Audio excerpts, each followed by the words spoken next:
Good evening, everybody. It's RJ, aka Rusty. Uh, all about Rusty. Anyway, I'm gonna take a break from reading the Sarasota Herald Tribune, Sunday, July 4th, 1976 paper today, and I'm gonna read one that I should have read yesterday because it's from the Elkhart Truth on Saturday, May 7th, 1960, page 9.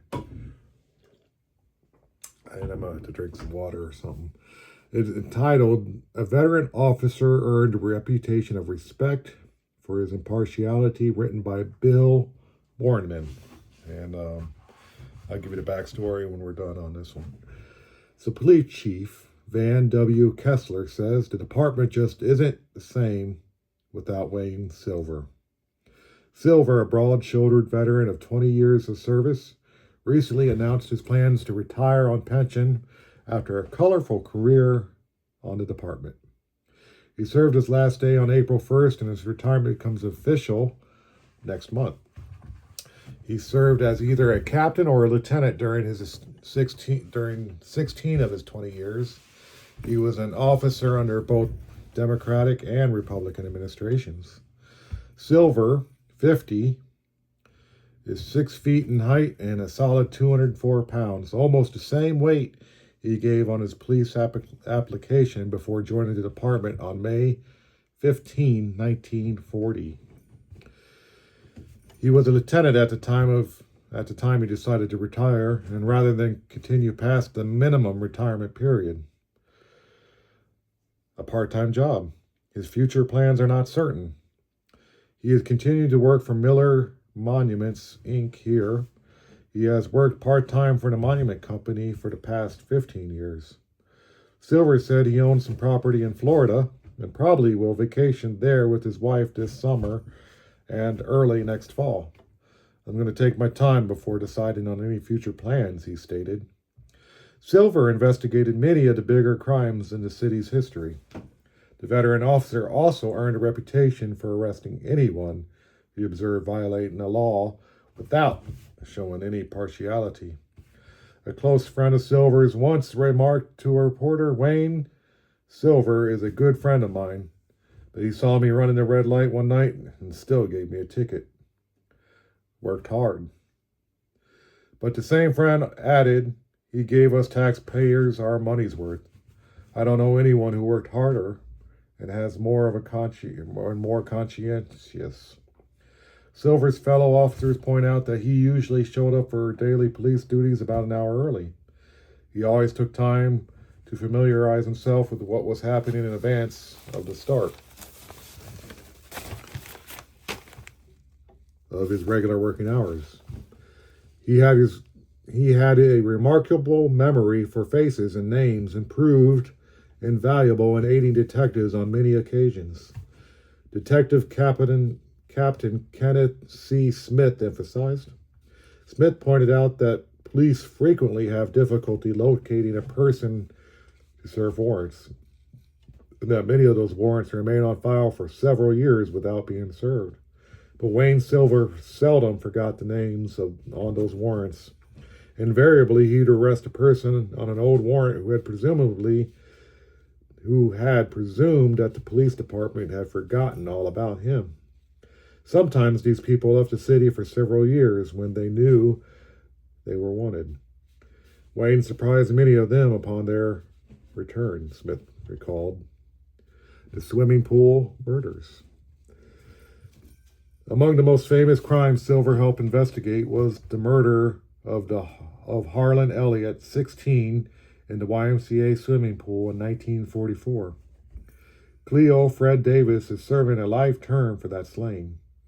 Another well-known murder probed by Silver was that of Sally Joan Young, 15, who was knifed to death in 1945 on the Lincoln School playground. Virgil Swinehart later was apprehended and also received a life sentence for that crime. The death of Elliott at first appeared to be accidental drowning, but Silver, the first officer to arrive on scene, pressed for further investigation. And this investigation led to Davis, who confessed the crime.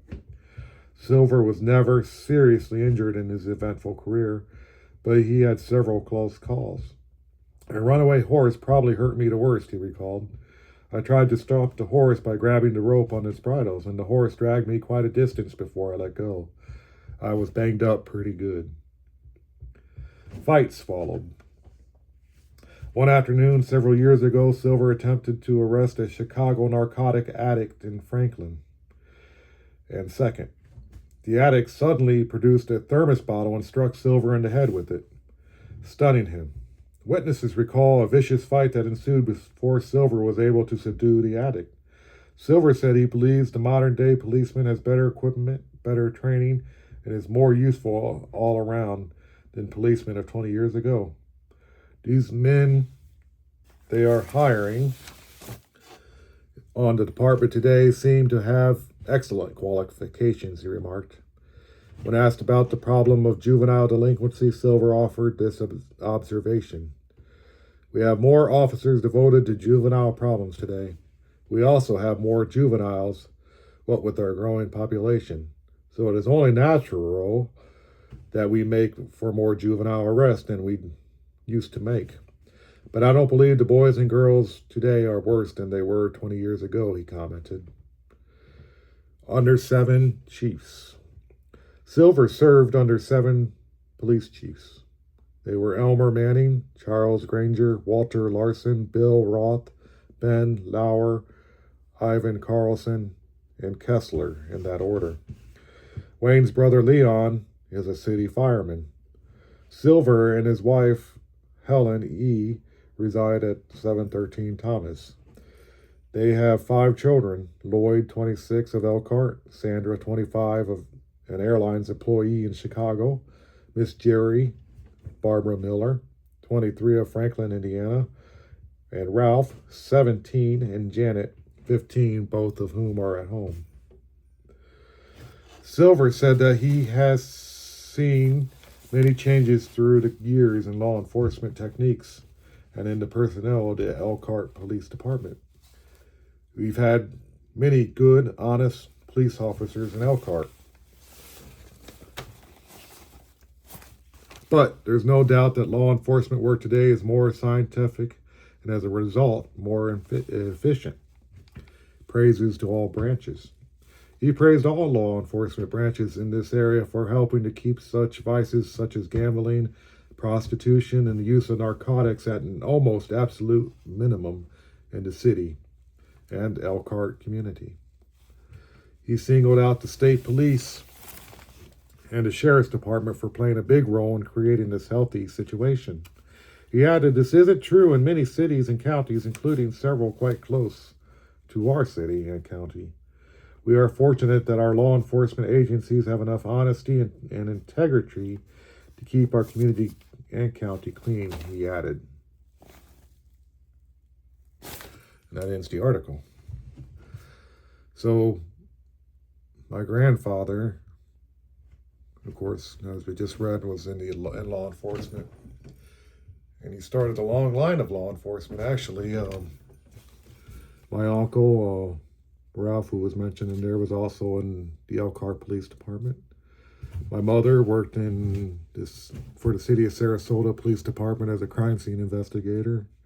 My sister was a corrections officer. I work in corrections. My wife works in corrections. I've got a cousin that was, I believe, a probation officer. I've got another cousin who worked with juvenile offenders as a counselor. And I'm honored to be part of the line. So on May 7th, 1960, my grandfather retired. All right, guys, I'll be uploading another one on the 4th of July soon. I'm going to try to show this picture of my grandfather. And there he is. All right, good night, all.